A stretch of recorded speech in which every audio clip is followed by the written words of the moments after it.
Evet, bu düzenek yapılmış kablo. Oraya mı geçmiş kablo? Kutup başları boş mu? Boşta 2 tane kablo.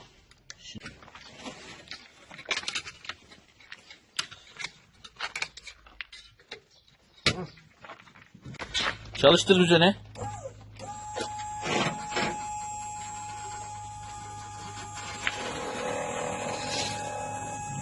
Krikolu sistem.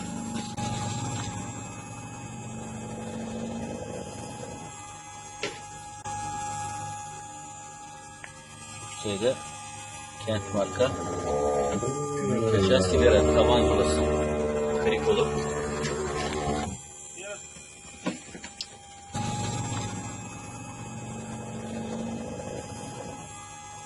Alır.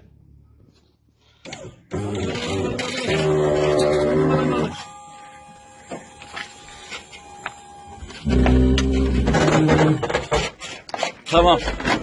Tamam, bu kadar.